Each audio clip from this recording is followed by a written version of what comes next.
তীব্র গরমের মধ্যেই প্রচারে প্রার্থীরা বাঁশদ্রোণীতে প্রচারে যাদবপুরের তৃণমূল প্রার্থী সায়নী ঘোষ। হুটখোলা গাড়িতে বর্ণাঢ্য মিছিল সায়নী ঘোষের।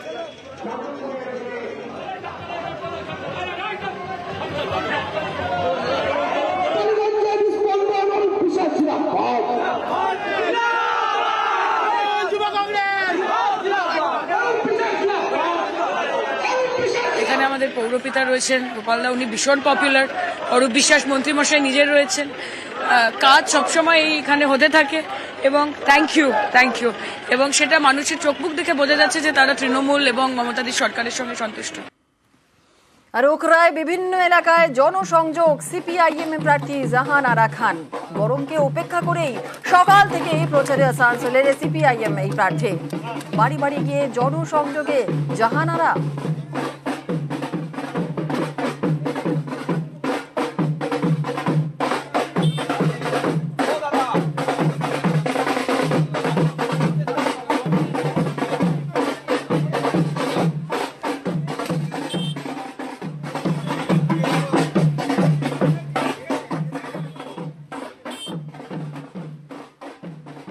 যেখানেই যাচ্ছি মানুষ দুহাত তুলে আশীর্বাদ দিচ্ছে, বেরিয়ে আসছে। বয়স্ক মানুষরা মাথায় হাত দিয়ে আশীর্বাদ করছে, খুব ভালো লাগছে। এই এলাকাতে 10 বছর ধরে আমাদের এলাকার ডেভেলপমেন্ট কাজ সেভাবে হয়নি। সাংসদকে নিজে পায়নি। গোটা আসানসোল লোকসভার যে আমাদের এখানে কলকারখানাগুলো আছে যেগুলো হচ্ছে বন্ধ হয়ে গেছে, বেকারের সমস্যা, মূল্যবৃদ্ধির সমস্যা, রাস্তাঘাট, পানীয় জল, বিশেষ করে পানীয় জল আসানসোল লোকসভা আমি বিভিন্ন কেন্দ্রে যাচ্ছি, সমস্ত মহিলারা এগিয়ে এসে আগের প্রথম কথা হচ্ছে আমাদের পানীয় জলের সমস্যার সমাধান করবে। ভাঙড়ে শওকত মোল্লার বিরুদ্ধে পোস্টার, আরাবুল জেলে শওকত বাইরে কেন, এই নিয়ে পোস্টার। ভাঙড়ে শওকত মোল্লার বিরুদ্ধে পোস্টার, আরাবুল জেলে শওকত বাইরে কেন। আমাদের সঙ্গে রয়েছেন আমাদের প্রতিনিধি কল্যাণ, আরো বিস্তারিত বলবে কল্যাণ। কারা এই পোস্টারে দিয়েছে, কি জানা যাচ্ছে?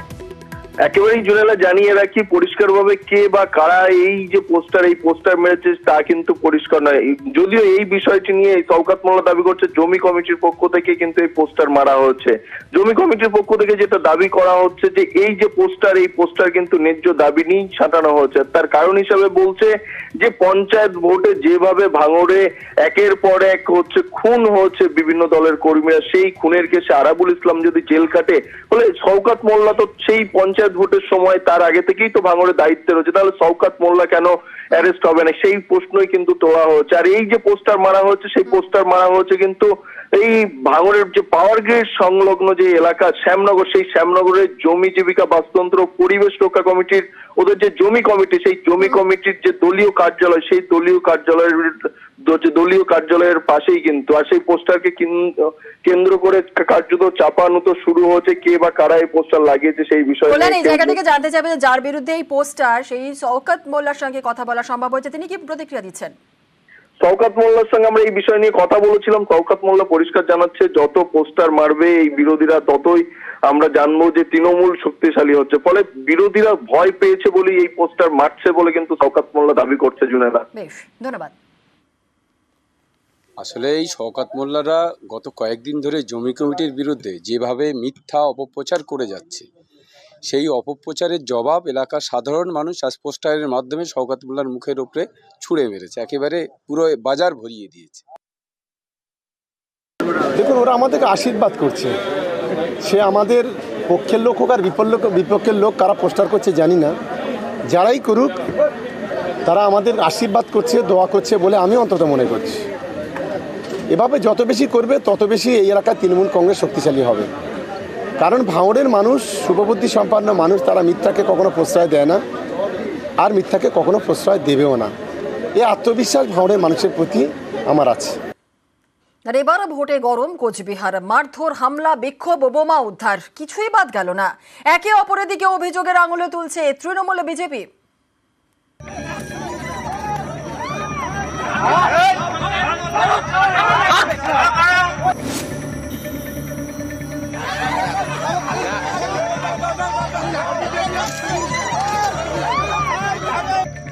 শুক্রবার প্রথম দফার ভোট, সকাল থেকেই উত্তপ্ত কোচবিহার। সারা দিনে শুধু কোচবিহার কেন্দ্র থেকেই 269টি অভিযোগ জমা পড়েছে। মাথাভাঙার গেন্দুবাড়িতে ক্যাম্প অফিস নিয়ে সংঘর্ষে জড়ায় তৃণমূল বিজেপি। আমাদের যে পুলিং এজেন্ট আমরা তৈরি করছি, যাকে বুথে পাঠাবো, তাকে মারধর করা শুরু করে দেয়। কতজনকে মারধর করছে? আমার ইন টোটাল 4 জনকে মারধর করছে। মিথ্যে কথা, এরকম কোনো ঘটনা ঘটে নাই? না, কিন্তু আমাকেই তো মারধর করলো। আচ্ছা, কারা মারধর করলো? টিএমসির লোক। ভোটের ক্যাম্প অফিস নিয়ে তৃণমূল বিজেপি বিবাদ কোচবিহারের সিতায়েও। তৃণমূল প্রার্থী জগদীশ চন্দ্র বসুনিয়ার সামনেই হয় হাতাহাতি।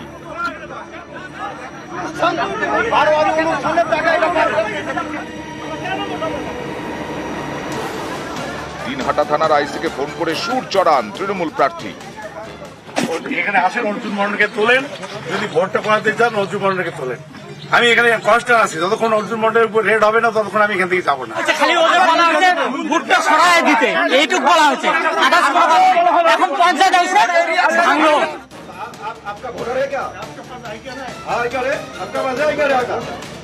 দুপুরের দিকে ফের উত্তেজনা ছড়ায় সিতায়ে।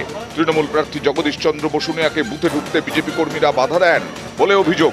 এ নিয়ে শুরু হয়ে যায় বচসা। জগদীশ বসুনিয়া টিএমসির প্রার্থী, আমাদের এখানে শান্তপূর্ণ ভোট হচ্ছে। ইনি ওনার ফোর্স তৃণমূলের হারমাত বাহিনী নিয়ে এসে আমাদের প্রিসাইডিং অফিসার, আমাদের সেন্ট্রাল বাহিনী আছে, ওনাকে ওভারটেক করে উনি ভিতরে গিয়ে দেখতেছে কে কোথায় ভোট দিচ্ছে। আমি একজন ক্যান্ডিডেট, আমি অলওয়েজ ভিতরে ঢুকতে পারি। সে গিয়ে দাদাগিরি মারছে ভোটের সামনে। ও বিজেপি করে নিজে বলবে। এইভাবে ওরা ভোট লুট করার জন্য পরিকল্পনা করছে, লাইনে বসে দাদাগিরি মারছে।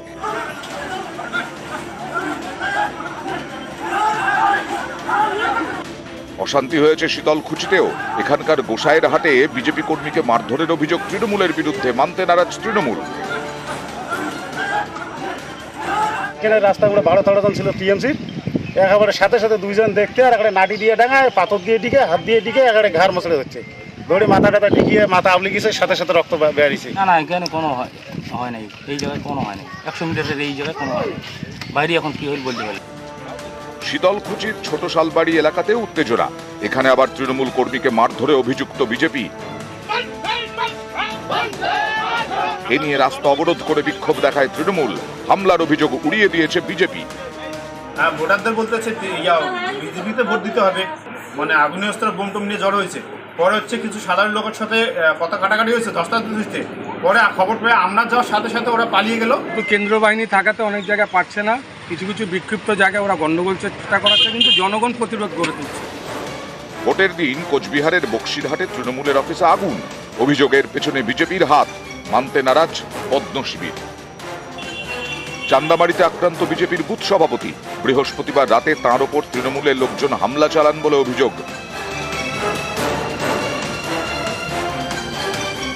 ভোটের দিন কোচবিহারের একাধিক জায়গা থেকে বোমা উদ্ধার হয়েছে।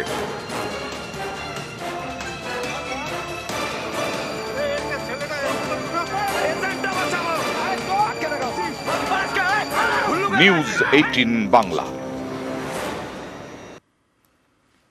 আর ভোটের পরেই বিজয় মিছিল। উত্তরের 3 আসনেই বিজয় মিছিল তৃণমূলের কর্মী সমর্থকদের। বাকি ভোটে চাপ বাড়ানোর কি কৌশল? ভোট শেষ হওয়ার পরেই, ভোট গণনা এখনো হয়নি, কিন্তু তার আগেই তৃণমূল কর্মী সমর্থকদের বিজয় মিছিল। কোচবিহারে বাজি ফাটিয়ে মিষ্টি মুখ বিজেপিরও। ভোটের পরেই বিজয় মিছিল। উত্তরের 3 আসনেই বিজয় মিছিল তৃণমূলের কর্মী সমর্থকদের। বাকি ভোটে চাপ বাড়ানোর কি কৌশল? আর কোচবিহারে বাজি ফাটিয়ে মিষ্টি মুখ বিজেপি কর্মী সমর্থকদের।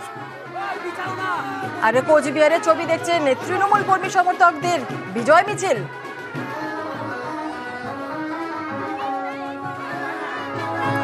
কোচবিহারের মানুষের অবশ্যম্ভাবী রায়। আগেই মানুষের ভাষা বুঝতে হবে, দেওয়ালের লিখন পড়তে জানতে হবে। বিজেপি যদি দেওয়ালের লিখন পড়তে না জানে, এটা তাদের দুর্ভাগ্য। আমরা পরিষ্কার দেওয়ালের লিখন পড়তে পেরেছি, এবং আজকে যা রায় বেরিয়ে এসছে মানুষের কাছ থেকে, যেটা আমাদের মানে অপ্রকাশিত সত্য, সেটা লক্ষাধিক ভোটে নিশ্চিত প্রামাণিক হেরে যাচ্ছে। আর জলপাইগুড়ির ছবি দেখছেন। জলপাইগুড়িতেও তৃণমূলের কর্মী সমর্থকরা তারা বিজয় মিছিলে সামিল হন। ভোটের পরেই বিজয় মিছিল তৃণমূলের কর্মী সমর্থকদের। জলপাইগুড়ির ছবি দেখছেন।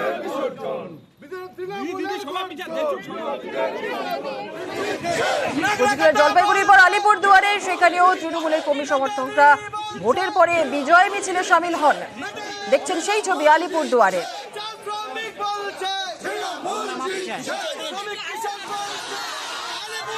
কোচবিহার, জলপাইগুড়ি, আলিপুরদুয়ারে তৃণমূলের কর্মী সমর্থকরা ভোটের পরেই বিজয় মিছিলে সামিল হন। ভোট গণনা এখনো হয়নি, কিন্তু ভোটের পরেই বিজয় মিছিলে সামিল তৃণমূলের কর্মী সমর্থকরা।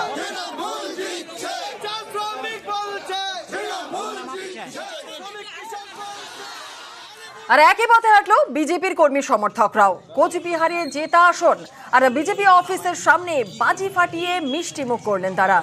কেন কোচবিহারে উল্লাস? কোথাও কি মনোবল বাড়ানোর প্রয়োজনে পড়ছে?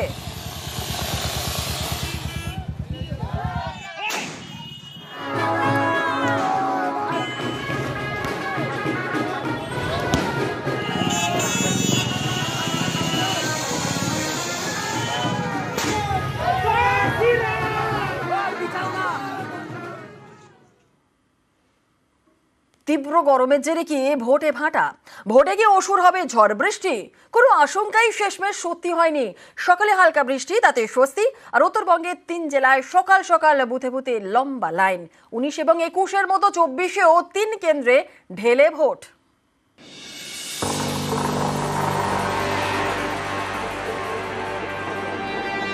গরম খুব বেড়ে গেছে, তাই প্রশাসন আগামী সোমবার থেকে স্কুল এবং হায়ার সেকেন্ডারি স্কুলের বাচ্চাদের জন্য ছুটি ডিক্লেয়ার করেছে। ভোটটা কষ্ট করে দিতে হবে। এপ্রিলেই হাঁস ফাঁস, গরমে নাজেহাল, তাপপ্রবাহের সতর্কতা। এরই মধ্যে শুরু হয়ে গেল লোকসভা ভোট। শুক্রবার প্রথম দফার ভোট হলো উত্তরবঙ্গের 3 জেলায়। চাঁদি ফাটা গরমে 1.5 মাস ধরে প্রচার। অনেকে প্রচার কাটছাট করতে বাধ্য হয়েছেন। এতেই অনেকের মনে প্রশ্ন জাগে, গরম কি ভোটে কাঁটা হয়ে উঠবে? এরপর আলিপুর আবহাওয়া দপ্তর জানায়, ভোটের 3 জেলায় ঝড় বৃষ্টির পূর্বাভাস। এর জেরে আশঙ্কা তৈরি হয়, ঝড় বৃষ্টি ভোটে ভিলেন হয়ে উঠবে না তো? এত তাড়াতাড়ি ভোট দেওয়ার কারণ হচ্ছে আকাশ মেঘলা এবং আমাদের বাড়িতে এই ভয়টা যে আছে, আমাদের এলাকার যে একটা ঝড় ক্ষয়ক্ষতি হয়ে গেল, এত তাড়াতাড়ি বাড়িতে চাপতে পারি, আমাদের তাহলে সুরক্ষিত থাকতে পারবো। আশঙ্কা সত্যি হয়নি। সকালে শুধু কয়েক পশলা বৃষ্টি, তারপর থেকে অনেকটাই আরামদায়ক পরিস্থিতি। তাই সকাল সকাল ভোটের লাইন। কি কারণে সকাল সকাল আসা? সকালে ফাঁকা থাকে, ওয়েদারটা ভালো থাকে, যার জন্য। জলপাইগুড়ির পাশের জেলা আলিপুরদুয়ার, এখানেও সকাল থেকেই বুথে বুথে ভোটারদের ভিড়। কিরকম আবহাওয়া কেমন? আবহাওয়া তো ভালোই, যেরকম মানে বৃষ্টি বাস্তা নাই, যাই হোক ভালোভাবে সুস্থ ভাবে দিতে পারছি, বা এখন ভালোভাবেই বাড়িতে যেতে পারবো। বাড়ির কাজ ঝামেলা থাকে। কোচবিহার, আলিপুরদুয়ার এবং জলপাইগুড়ি শুক্রবার প্রথম দফায় ভোট হলো এই 3 লোকসভা কেন্দ্রে। বেলা যত গড়িয়েছে, ভোটের লাইনে ভিড়ও বেড়েছে। 19-এর লোকসভা ভোটে এই 3 কেন্দ্রে গড়ে প্রায় 84.5% ভোট পড়ে। 21-এ 85%, এবার গড়ে প্রায় 85%। গরম বা ঝড় বৃষ্টি কেউই কাঁটা হয়নি, তাই 24-এও বজায় রইল ট্র্যাডিশন। জলপাইগুড়ি, কোচবিহার এবং আলিপুরদুয়ারে ঢেলে vote. News 18 Bangla.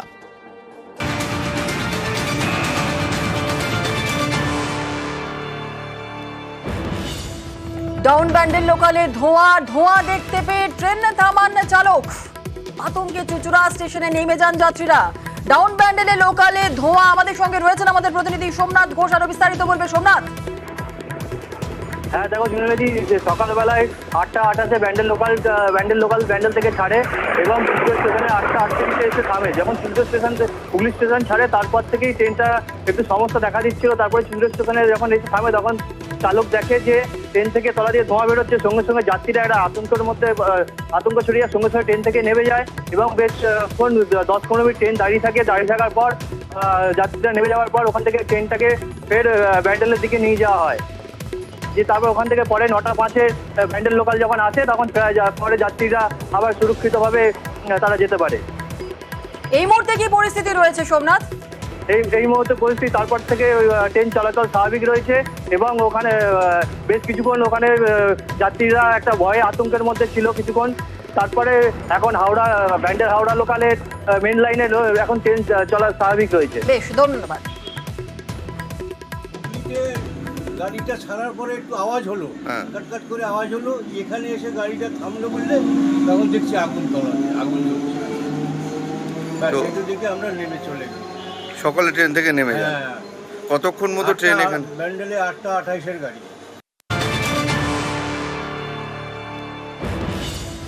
Down Bandel লোকালে ধোঁয়া দেখতে পেয়ে ট্রেন থামান চালক, আতঙ্কে চুচুড়া স্টেশনে নেমে যান যাত্রীরা। ডাউন ব্যান্ডেলে লোকালে ধোঁয়া, আমাদের সঙ্গে রয়েছেন আমাদের প্রতিনিধি সোমনাথ ঘোষ, আরো বিস্তারিত বলবে সোমনাথ।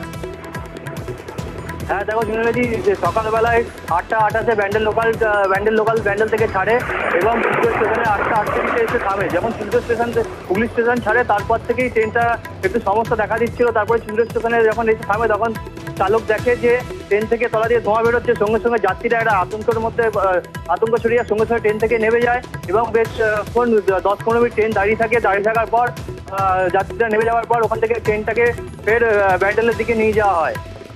যে তারপর ওখান থেকে পরে 9:05-এ ব্যান্ডেল লোকাল যখন আসে তখন পরে যাত্রীরা আবার সুরক্ষিতভাবে তারা যেতে পারে। এই মুহূর্তে কি পরিস্থিতি রয়েছে সোমনাথ? এই মুহূর্তে পরিস্থিতি তারপর থেকে ট্রেন চলাচল স্বাভাবিক রয়েছে এবং ওখানে বেশ কিছুক্ষণ ওখানে যাত্রীরা একটা ভয়ে আতঙ্কের মধ্যে ছিল কিছুক্ষণ। তারপরে এখন ব্যান্ডেল হাওড়া লোকালের মেন লাইনে এখন ট্রেন চলা স্বাভাবিক রয়েছে। বেশ, ধন্যবাদ। গাড়িটা ছাড়ার পরে একটু আওয়াজ হলো, কাট করে আওয়াজ হলো, এখানে এসে গাড়িটা থামলো বললে তখন দেখছি আগুন জ্বলছে। সেটা দেখে আমরা নেমে চলে গেলাম। সকালে ট্রেন থেকে নেমে যান, হ্যাঁ কতক্ষণ মতো ট্রেন এখানে? ব্যান্ডেলে 8:28-এর গাড়ি।